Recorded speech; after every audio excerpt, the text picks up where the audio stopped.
Ohayo gozaimasu. Hara-san. Last 2 weeks, we talk about your service in the LAPD and all kinds of things. But I always have a question that how could a person work at the place? I would think mentally, physically, it's a very stressful place for me for 35 years and pulled it through, and not only that, almost from the top, that position, retire. As a Japanese American, I was wondering what kind of what drive you go all the way to there? You know, I think a lot of it had to do with what I received personally in return for the work that I did for the Los Angeles Police Department, or the work of engagement of what I did with the community. I always felt it wasn't work. I always felt that the work that I was doing on LAPD was honorable. It provided a difference within the community, and it also gave me personally an opportunity to engage more with the Japanese American community, the other Asian communities as well. So I was benefiting from that relationship building just as much as the department was benefiting my service to the community. I think that has helped me get through the 35 years on the police department. As far as my personal feeling is, I bet you have samurai spirit, the samurai blood, the samurai mentality in your body, your whole thing. Let me ask you, are you Sansei? I am Sansei. Okay, so your grandparents are from Japan. On my father's side, they're from Yamaguchi. And on my mother's side, they're from Tokyo. I see. So in the family, you know, for Japanese coming from Japan, they always admire the Japanese Americans still keep the tradition, the value of Japan that they have been missing for past 73 years. Do you think that way? Do you feel that way? I think so. One of the things I enjoy watching are the taiga dramas. Yes. You know, to watch the samurai series. Yes. It's one of my favorite pastimes when I have time to do is to watch those samurai series, and I would look upon those things as you know, to watch and to see in a way of how they lived with honor, with dignity, issues that they had to deal with that are community-based issues. For me personally, in my office, I was given samurai swords, and I always had them on display in my office no matter where I went. Each office I changed, I would always have presented in a manner on my the office furniture, the samurai swords, and with the American flag, and things that represented me as a person, as being Japanese American. Because I tell everybody, be proud of who you are, no matter what your background is, and no matter.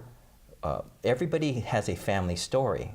My story has been a third generation Japanese American. So I proudly display what represents being Japanese in my office, and everybody loved it because they always walked in, they saw the samurai swords on display with the American flag, with the LAPD flag, with the city flag.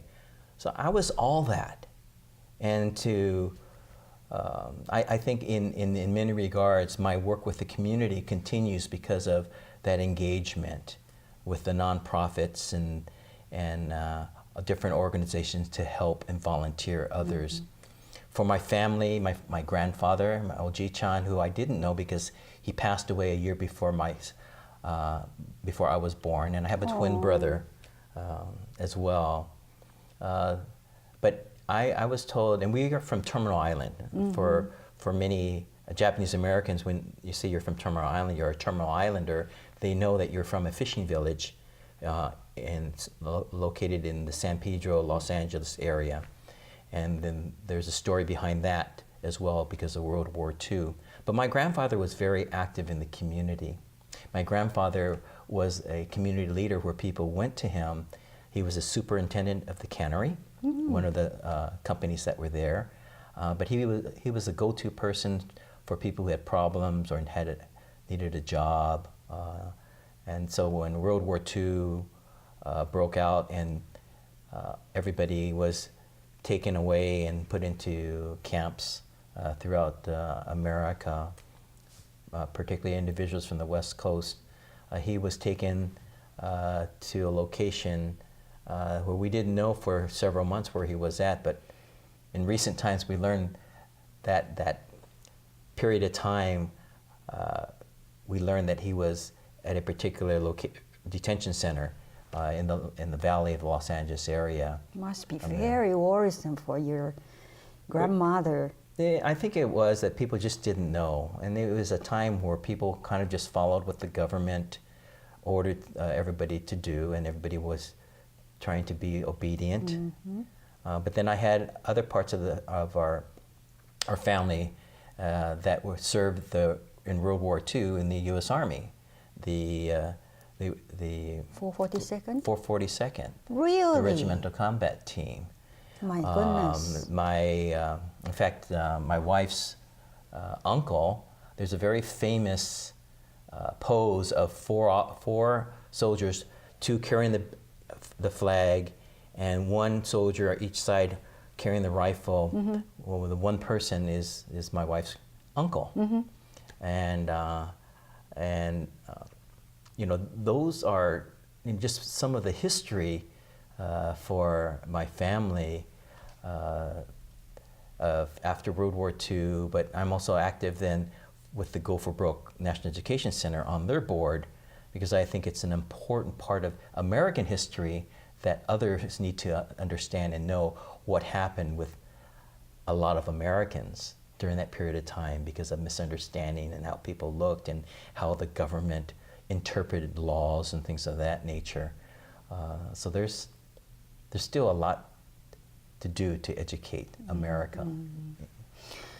Well, after all, through so much anxiety from your family, your grandparents, and then even after the war, still American society was still quite against the Japanese American too. But from we Japanese point of view, how did this Japanese American pull through all this hardship? I think it's from the Japanese culture. You've heard the word gaman. Yes. Right? 仕方がない. Yeah, can't be helped. Mm-hmm. Never give up. Mm-hmm. I think persistence, and that's I think part of the way of life. We have grown up in my home, still carrying on some of the traditions that through the Japanese businessmen that I would meet with and meet at different events and just talk. They've asked me, you know, why is the Japanese here in America so formal? And what I know is I believe that my grandparents, when they came, it was during the Meiji period, that they brought to America what they knew was customs and how to live in a way that stopped and carried on to this day, the Meiji era.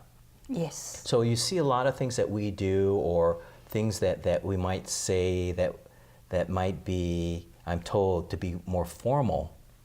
I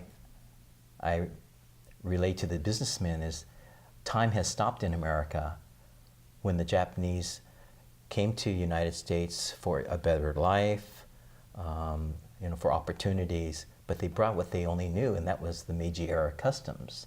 And that still exists today in many ways. I believe so. 1880s,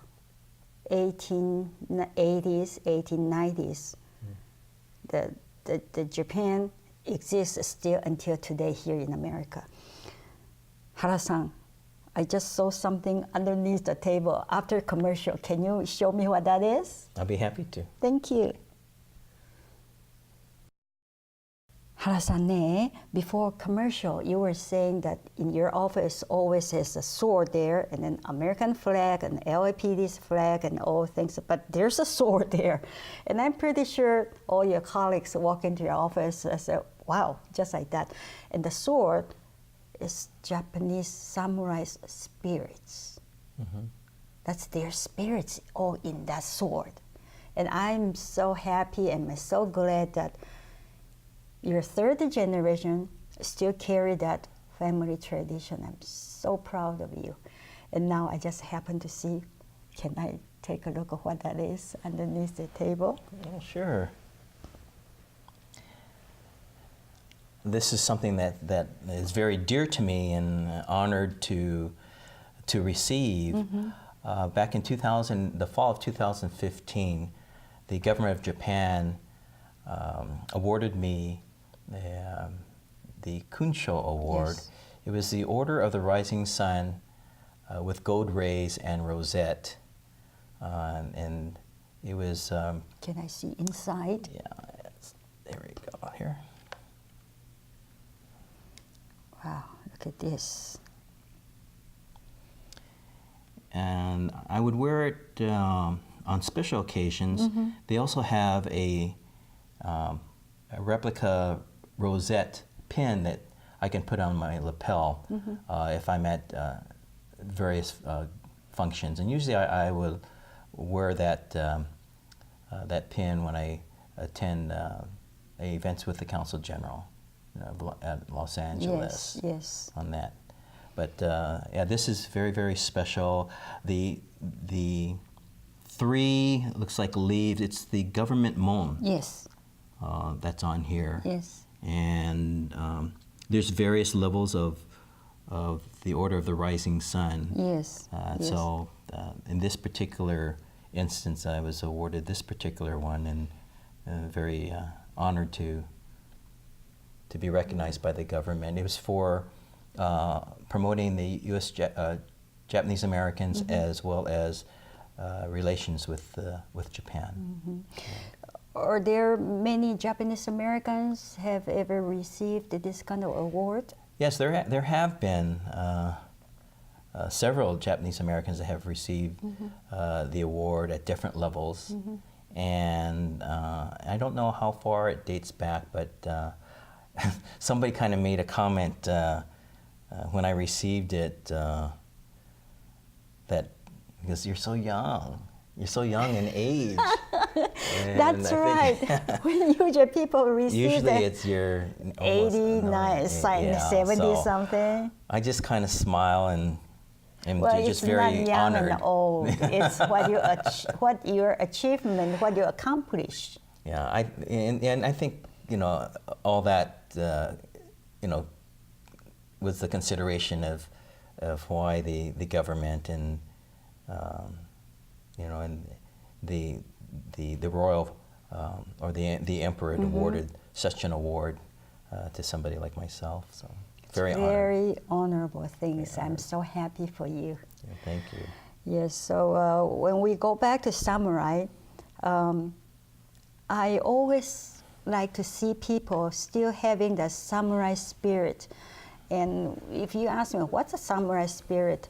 I kept thinking of your office. I've never been to your office, but I'm kind of imagine you have a sword there. The sword is representing the samurai's spirit. And what's a samurai spirit is very loyal to your... Yeah, very loyal to the mission of the Los Angeles Police organization. Department. You have very to, loyal to the organization. Be supportive of the men and women that are out there serving day in, day out, representing and never forgetting those that have given their life in the line of duty, never to return home. Service to the public, but also how I live my life as a top executive on the police department. That for deputy chiefs, there's about 8 deputy chiefs, but there's 10,000 employees. So there's a huge responsibility that I take very seriously of being a good manager, being a good leader, being that example of when very, very stressful incidents occur, to be there to lend my support, my encouragement, direction, advice on anything. And when I have employees come to me I have what's called an open door policy, and a lot of people say, I have an open door policy, but that's a lot of talk. But I made sure I practiced that. My door was always open. Anytime all my employees always felt comfortable to come in to speak with me. And when they do, I know it's not just a short period of time. We're going to sit down and talk, but it's important to be accessible. Yes. I think in life itself, if you could follow what you believe is the right path to live and to help others, I think in life itself, you will receive a lot of benefits in return. A personal experience that after I retired, I had suffered a major stroke. You did? It's called a hemorrhagic stroke. So my neurosurgeon, and I don't mind sharing this because I think people need to know about health issues as well. I think part of the problem is I ended up having the stroke, which was a blood vessel in the brain that burst and started to bleed. It's probably a accumulation of a lot of my work and not taking the best care of my health. But after I went through months of rehabilitation, and I ended up having open brain surgery so they can fix what was damaged in the brain. I said to myself, I got a second chance in life. And my doctor at the time, he says, Terry, you're very lucky because you shouldn't have survived your stroke. It was that serious. And he says that it's a miracle that you're here, and it's a miracle that I can still speak and do my public work. But I realized I got a second chance. Yes. But maybe it was because all the years that I have served the community and served the public, that maybe I got that second chance to enjoy a little bit more of, I can still give and still volunteer, but also spend more time with the family. Yes. Hara-san, I think community definitely still needs you. So that's all I can say. We all need you. Everybody needs you. So please stay healthy and show your appearance to all kinds of organizations, to Japanese American, Japanese, or other Asian community, other American community. We definitely need someone like you. And I'm so happy, I'm glad that I have chance to interview today. Thank 3 you very weeks. much. Thank you. ありがとうございました。